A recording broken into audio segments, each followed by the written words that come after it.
They taught me the world only makes sense if you force it to. Needed to help bring the men who murdered his family to justice. So he could turn out like you? So that he wouldn't. Hello everyone, thanks so much for joining me here today as we get to talk about one of my favorite subjects, comic books. My name is Jose. I love comic books, I love talking about them, I love sharing them with you. Feel free to follow me on social media if you would like. Links are in the description below. I've also posted a link to the DC fan site that'll have plot synopsis and character bios for this issue. We are going to be looking at Batman number 349. This is from 1982. And it is the start of a new arc that Gerry Conway had been building up to. But we didn't cover everything that's going to get us into this arc. So I'm going to give you guys a bit of a recap so that we're caught up. Because this is really the arc that I have wanted to do for a very, very, very long time. I read a digest of this story when I was young, and to this day I still remember the feelings of a vampire Batman. This is vampire even before the Doug Munch, Kelly Jones, Elseworld stuff. So all right. So this is the start of the recap. This is from Detective Comics 511. And Robin is going to, this is Dick Grayson, I should say. And he's going to run into this girl here. And her name is Dahlia, I believe, or Dala. Yeah, Dala. And so he becomes really smitten with her, and you can see he introduces himself. And so that's going to be important to the story we're going to be reading. So then in Detective Comics 517, you can see Dick Grayson here with Dahlia, and he introduces her to Bruce Wayne here. And you can see that the two of them kind of are going to start to hit it off, and Robin's actually going to end up falling in love with her. So now, unbeknownst to the couple, there was a picture that was taken, and there's Dick, but her picture seems to have come out blurred, and she's thinking there's something wrong with the film. That's also going to play a big part in our story. And this part isn't related to the story that we're going to be coming up, but I want you to look at Gene Colan's art and tell me that Batman doesn't look like a vampire already with the way he does his stuff. So it's going to be pretty cool when you guys end up seeing Batman as a vampire. So then one time they were in class, and then she quit talking to him. And he says, I don't get it. She sat through the entire class without even glancing at me. What gives? Is it something I did? Then he asks her, hey, what's up? And he says, remember me? We've been seeing a lot of each other lately. And she goes, Richard, I so hoped you wouldn't make a scene. And he goes, what are you saying? After the last few nights, I thought we had something special. And then she touches him and says, dear Richard, be a good boy. Go home. It's over. Don't you see? And he's like, no, lady, I don't see. So then there's going to be nothing then related to this for several issues. And that was on Batman 346, I believe. So now we're actually in Detective Comics 515. And then Robin sees her. And then she gets into the car, and he decides he's going to follow her. But decides, hey, not as Dick Grayson. I'm going to follow her as a Robin. So he's going to go and see what's going on because he suspects something. And so he continues to follow her, gets into this creepy house, and he's like, wow, this doesn't fit her image. What's up? So he's going to go take a look. He's still kind of wondering what's going on. I always argued that Dick Grayson wouldn't wear this in college, but I guess. And so she changes. He goes in and takes a look around. There's a creak in the floorboard, and then a guy from behind her, a hooded figure, knocks him out, and down he goes. And then the funny thing is, for 2 issues, nothing is going to happen. And so now we're sort of going to start in our story here. So this is going to be a 3-part story. We're just going to cover this issue by itself here. So we're only going to do Batman 349 here. And says here, orphaned as a child when his parents were murdered before his eyes, Bruce Wayne has trained himself to wage relentless war against crime as the dread avenger of the night Batman. And so our story is Bloodsport. And so Batman's been staying in California here. You can see Hollywood here. And Gerry Conway is the writer, and Gene Colan with Alfredo Alcala. And I really like this panel here. It does look pretty dated, even though it was the 80s, you know. So to keep in mind, during 1982, we got, I believe, Paul Smith on X-Men. We've got John Byrne in Fantastic Four. We have Frank Miller with Klaus Janson on Daredevil. So, got quite a few things. So, Batman comes in and says, home sweet home for tonight anyway. A shabby hotel room off Sunset and Vine. I got bored waiting for the headmaster to approve my application to the Academy of Crime. And it says here, see current issues in Detective. So, to work off some tension, I went for a swing around the city. What a mistake that turned out to be. I'd forgotten how few tall buildings there are in L.A. Well, in downtown, there's quite a few, but if I hadn't hitched a ride on a passing TV news helicopter, I might be cooling my heels on a rooftop over in the Wilshire district now, instead of cooling my heels right here instead. And so he's going to call and check on how are things going, and then the phone rings, and he says, that's no answer. That's odd. It's after 10 o'clock in Gotham. And so he continues, and Dick rarely patrols late on school nights. He must be out with a girl. And so now we are at that mansion that we had shown, and here is Dala. And here is Dick, prisoner here. So, and so she says here, storms used to terrify me. I remember once I must have been 5 years old, hiding in my father's closet while thunder walked the riverbanks outside our home. That was in New Orleans years and years ago. In the summer, it rains every day in Louisiana. I never got used to that rain, never. And then she gets real close to him, and you can see Robin is gagged as well. Poor Dick, poor Robin. You must think I'm mad, she says. And so, don't worry, it'll all be over very soon. And she says, a kiss before I go. And then Robin is like, Dala, for heaven's sake. And then she gags him again. I do like Gene Colan. He had a good run on Daredevil. He has good stuff, but this panel here, he looks like a pig. This is not it. But all right, so she covers him up again, and off she goes here. My brother will be getting impatient. There's so much to do, so many preparations to make, and I love how writers like the door whispers shut behind her. That is awesome.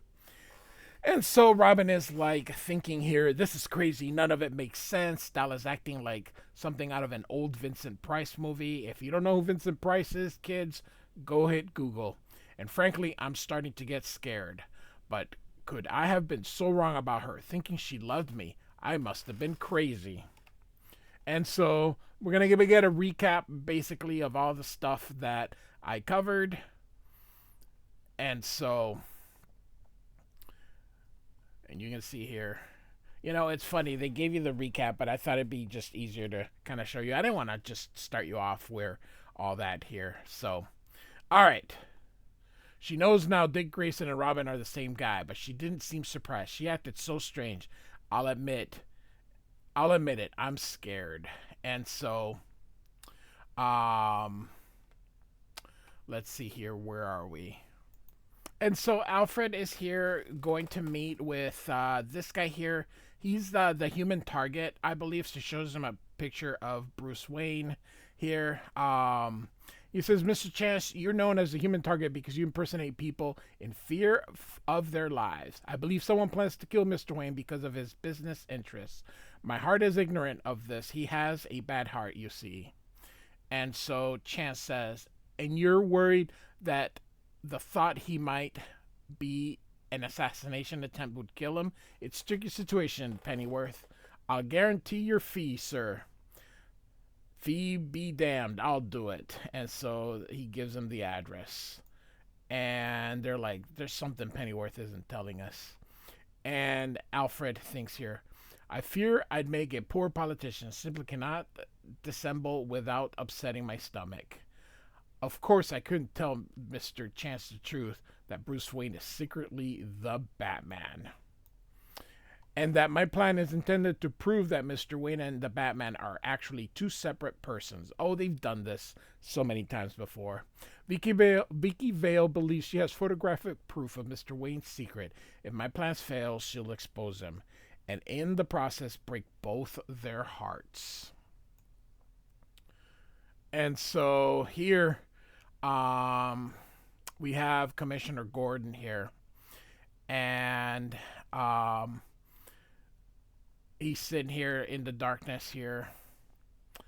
And Barbara comes in with a Jason, but I don't think it's Jason Todd here.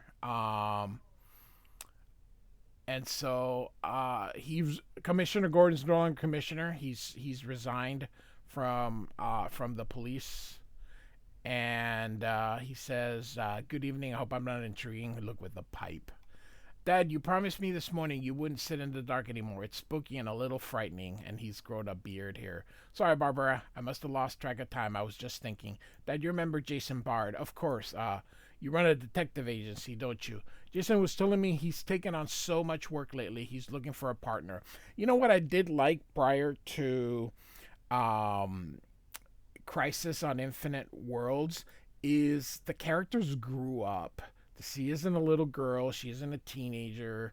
She's, Dick Grayson went to college. It just was kind of cool. Anyway, it's so here they put on the local news here, and they're doing a press conference outside the mayor, and that he has a new police commissioner, Paul Channing. So there's a new mayor in Gotham City, so that's why Gordon resigned. He was rooting for the other guy because he had a very anti-police, anti-Batman platform, and he won. And so Bard says, maybe you can tell me, Commissioner. I've been wondering, who's this man Pauling that Hill's put in charge of the department? And he says he's a lawyer, used to be associated with the Tobacconist Club years ago. And so they're saying here on the TV here, Commissioner Pauling, a rumor is going around that you're planning major changes for the departments. Any comments? And he says, you reporters always seems to know the facts before we do, Miss Ortega. Yes, I'm instituting a new policy designed to clear out the dead wood that's built over the years. Mandatory retirement after 25 years of service. And Gordon can't believe. And they go, Mayor Hill, do you approve? And he says, I support Commissioner Pauling wholeheartedly. The department's become too complacent. This effort. And Gordon turns off the TV. You had to actually press the button here. The sheer lunacy. If they enforce a rule like that, the department will lose its best men, fine officers like Chief O'Hara, men and women who've given their best years of their lives to the city and its citizens. And Bard thinks Barbara was right. Something like that was just what Gordon needed to shock him out of his apathy. Now to follow through. Commissioner, I do need a partner, says Bard. And I can't think of anyone I'd rather work with than Jim Gordon. We can start by investigating November's elections. And he goes, by heavens, yes, Jason, you've got a deal. And so back to Robin. There's that lamp here. And so you can see Robin's about to see if he can get out of this here. So you can see he gets his legs in here, grabs the rug here, and he's going to try little by little to pull that toward him. The lamp falls, causing burns, but he's able to burn the ropes off. And he goes, it worked. The fire's burned my ropes. I'm free. Now to beat it before the flames spread, and then all of a sudden you hear this thing here. And here comes Dahlia. Look at her teeth and look at his teeth. They're vampires. And Robin is like, Dahlia, my God. And so the guy with her is like someone out of an old horror movie. But this is no movie. He's real. And with the fire behind me, I've got nowhere to run. And you can see the guy jumps all over Robin. Robin, with his leg, kicks him out the window here. And he goes, saw him fall through that window, but I didn't hear her hit it. Gotta get out of here now. This is crazy. Flat out crazy. Out of my way, Dahlia. No, you shall not pass, she says here. Guess again as he tackles her. This is not to be... it was not to be this way, Richard. The monk promised me a chance to seduce you, but you have stolen that chance, she says. Now you must accept the consequences. And he screams in pain, but it doesn't show what happened here. And so he hits her and says, you're nuts, and I thought I loved you. The door across the hall, gotta be the way out. And then he goes and sees these people here, and you can see that they've been bitten on the necks here. And he's like, their throats. I didn't want to believe it, but it's true. Dahlia and the monk are, and the monk tackles Robin from behind. And Robin goes, how could he have gotten so close without me hearing him? Huh? His grip's like an iron vice, choking me, getting lightheaded. I'm going to pass out. If I don't act now, I'm finished. And so this anvil here drops on, I don't know, he does something to get this, and the guy screams here, and Robin gets up here, and he's going to run, jump out the window, and he's running, and there's like a car behind him, and he jumps out of the way, and you can see merciful saints, and Robin falls, and he's like, why, it's a mere boy. And even a priest would know that costume. Rest easy, son. You're in safe hands. And so the two vampires watch, and she smiles. It says here, licking lips with wet blood. And so the priest takes, of all things, the priest. I love this. And so the priest takes him to the hospital here. And the priest says, hey, I don't want the police notified. I have reasons. And he's like, you're one of the director of the hospital, Father Green. What you say goes. And he says, what about the wounds in the young Mac's neck? Oh, did he bite him? Is that what it was? But I'm sorry, I'm going back. Did you guys see him get bit? Because, so he... Did it bite him off panel? I am confused. They say he got bit, but they didn't show it. So, yep, there he is. And the priest says, those wounds, they're my reason for wanting silence, doctor. I'll explain later. And he thinks here, but would you believe me if I told you the truth? I doubt it. You're a man of science. And what man of science would believe the mark of the vampire? And it says here, to be continued in Batman 350, Slave of the Undead. All right, Batman 349 by Gerry Conway. and Gene Colan. This is gonna be a great little story arc here. Like and subscribe, and I do thank you so much for listening. Goodbye.